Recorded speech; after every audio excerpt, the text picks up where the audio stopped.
สวัสดีครับอีสานขึ้นทอดครับนะครับมาช่วงเศร้านะครับลมนรกแตกอีกแล้วนะครับนรกลมโอ้โห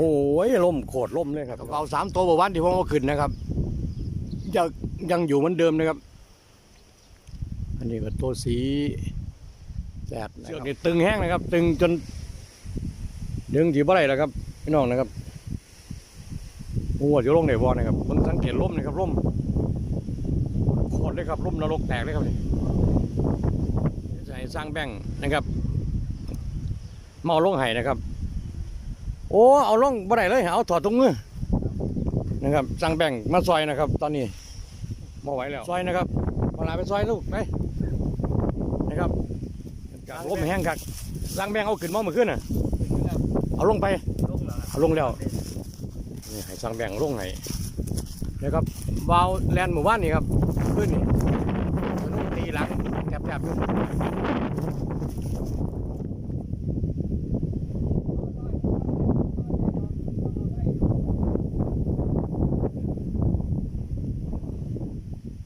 เริ่มเบาลง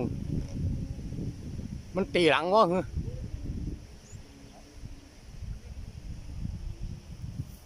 โอ้สร้างแบ่งมีตะเบาหน่อยสร้างแบ่ง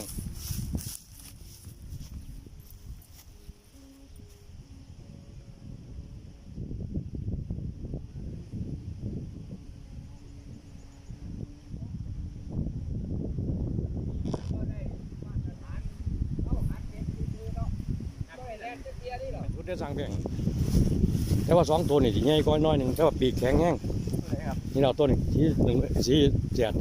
ตรงที่ผมปลูกไว้แต่ว่าล้มมันโคตรเลยครับพี่น้องนะครับเบิ่งต้นไม้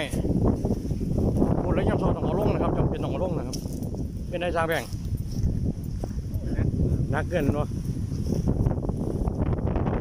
ก้นที่เห็นเปล่าจุฬาที่ผมถ่ายพี่น้องเบิ่งนะครับคลิปก่อนๆนะครับมันแห้งเพราะว่าล้มข้างล่างกับหลายล้มข้างเทิงกับหลายนะครับทั้ง2 ล้มเลยลงล่างลงบนเลยนะครับสองล้มเลยว้าวแบ่งกำลังไปเอาตัวไล่ลงพร้อมนะครับลงพร้อมกันผู้ให้นะครับลงพร้อมกันอาศัยหลักตัวนี้คือเขาสร้างแบ่งเลยไม่นะครับกันไว้ครับต่อไม่นะครับที่ไล่ต่อไปอีกนักอยู่ป่ะนะโอ้เอาไอ้ตัวไล่นะครับตัวนั้นคือไอ้ตัวไล่น้องป๋องเอาลงให้นะครับเอาลงพร้อมกันในละ2 ตัวนะครับดีนี่มันจะหลอดน้ำโซ่นะครับแต่ว่าหลอดนี่แย่เลยมันตาไล่เลยครับตัวนี้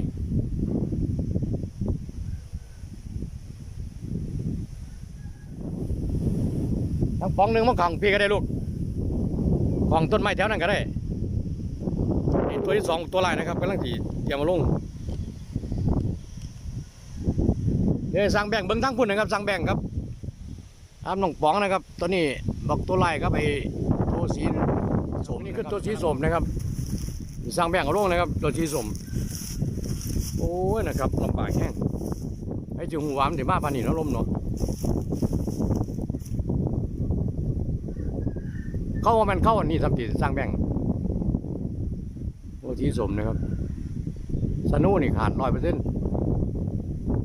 สีสมนะครับเตรียมแล้วนะครับเตรียมแล้วนักก็สั่งแบ่งสาวนะครับยังว่าเบาถอยนะครับแต่ว่าถอยก็รีบสาวนะครับครับพี่น้องที่เรียนว่าอย่างดีเนาะการสาวลงนะครับรอดครับพี่น้องนะครับรอดน้ำเศร้าทั้งบักตัวลายทั้งไอ้ตัวสีส้มกับตัวสีแดงนะครับ3 ตัวหลอดพ้นเลยผมก็ว่านัดที่บอลอดตั้งเมื่อคืนแล้วนะครับเพราะว่ามันร่มแห้งคักนะครับร่มคักนี่ดีร่มจนว่าเป็นระยานหมดละนะครับผู้อยู่ตรงยุทธานี่โอ้เป็นระยานคักนะครับร่มแห้งเพราะว่าผมมันไม่ได้สัดส่วนที่เป๊ะมาไหนนะครับมันก็เลยสิสายเนี่ยธรรมดานะครับยังให้สั่งแบ่งเป็นคนสาวให้นะครับต้องเบิ้งวาวจังหวะวาวมันถอยนะครับจังดึงไป ไปนะครับถ้าว่ามันสูนี่ก็ต้องปล่อยมันก่อนถ้าว่าถอยก็คือดึงสาวนะครับยังได้ร่มมาเป็นทาอยู่แล้วล่ะวาวนะครับร่มแห้งคักนะครับมาแล้ว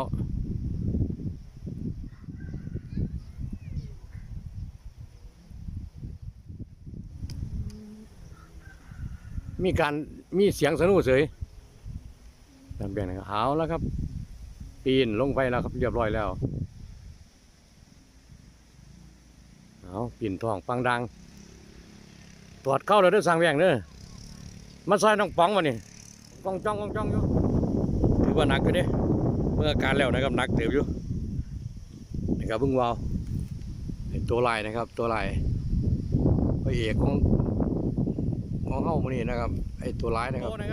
สร้างแบ่งเอาลงซอยกระสันมันเรียบร้อยเลยจันตองอ่ะนะครับเบิ่งน้องป๋องทั้งนั้นหัวซักแล้วทั้งคุณซอยกันครับ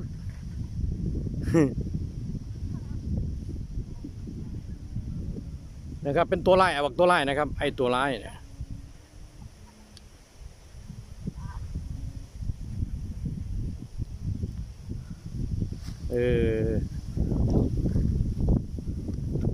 สาวใดเด้อเนาะ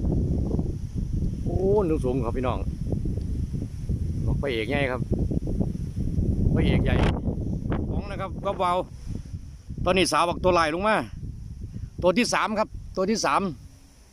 เบิ้งเทื่องอากาศครับพี่น้องนะครับผมบังกันแท้ทายเพราะว่ายังว่าร่มแห้งนะครับบอกตัวลาย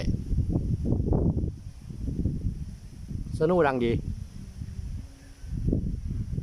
ไอ้ตัวร้ายนะครับ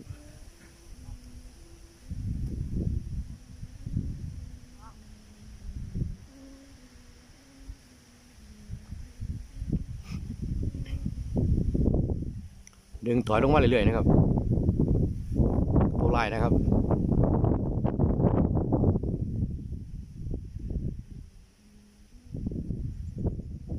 ไอ้ตัวร้ายนะครับบอกผู้ให้นะครับ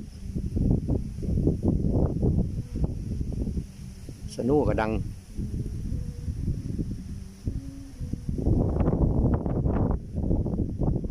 สนุกผู้เฒ่ามาสักอย่างจริงผู้เฒ่าคือจันไม่แหละครับสนุกโอ้ร่มแม่พี่น้องโอ้ยบางทีต้นไม้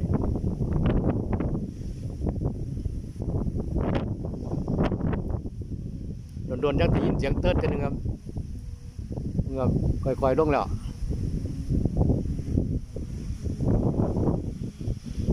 โอ้ยโพดสั่งแบ่งค่อยๆไล่มาเรื่อย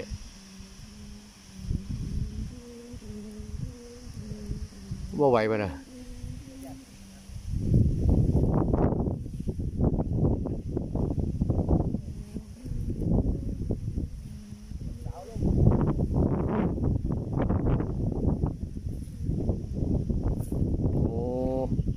สาวลงมันต่ำดีจะสั่งแบ่งมันจะหักเลยลงมันต่ำนะครับไปแล้วสั่งแบ่งไปแล้ว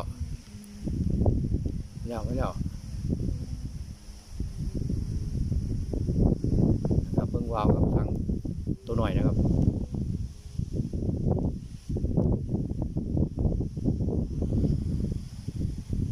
เพิ่งครับเพิ่งจับเข้าได้บ่จับเข้าได้บ่สั่งแบ่งจับเข้าได้บ่ปั๊บเรียบร้อยโอ้มันใจดีเนาะวาวตัวลายนี่เป็นวาวใจดีครับพี่น้อง3 ตัวเรียบร้อยแล้วนะครับเอาสร้างแบ่งกันไปของป๋องว่าซอยนะครับอาจารย์มันเอาลงบ่ได้เลยมันลมแห้งนะครับลมแห้งแล้วก็คือมันปั่นป่วนเลยแปรป่วนเลยลมน่ะหมุนซ้ายหมุนขวามาเนี่ยโอ้ยทั้ง3 ตัวนะครับเรียบร้อยแล้วเอาลงนะครับสร้างแบ่งเอาลงซอยผมก็ขึ้นยากเยอะตั้งแต่มื้อเช้าแล้วว่าเดี๋ยวลงยังไงเนาะว่าเอาค่อยวันนี้ปล่อยเสือกเบิดไปสร้างแบ่งลากไปตัวนึงลง2 ตัวนะครับเป็น3 ตัวนะครับผมสร้างแบ่งถือบอกตัวไล่ผมถือตัวสีสมนะครับที่เอาหางไว้นะเพราะว่าต้องป้องกันมันปีนนะครับน้องป๋องอีกตัวนึงนะครับ3 ตัวลงเรียบร้อยแล้วนะครับโอ้ยส่วนจะลงได้สร้างแบ่งเลยที่แรกว่าสนุกตัวนี้มันขาดได้มันคือบ่ดังกลางคืนนี่ แต่ว่าไอ้แต่มันหนืดนะครับสนุสั่งแบ่งนะครับมันป๋องนะครับเอามาลงซอยย่ำเศร้าอยู่รอดนะครับรอดเรียบร้อยแล้วครับอาจารย์ตองนะครับอีสานขึ้นฮอดนะครับขอบคุณสมองสุบอนนะครับพี่น้องกองไปที่เขามาเป็นกำลังใจสำหรับคลิปนี้นะครับขอบคุณทุกท่านนะครับมาย่ำเศร้าเอาวอลลงน้ำกันนะครับโดยสั่งแบ่งนะครับกับน้องป๋องเอาลงซอยผมนะครับคลิปนี้จบไปตอนนี้เจ้ากันครับเจอกันคลิปหน้าครับสวัสดีครับ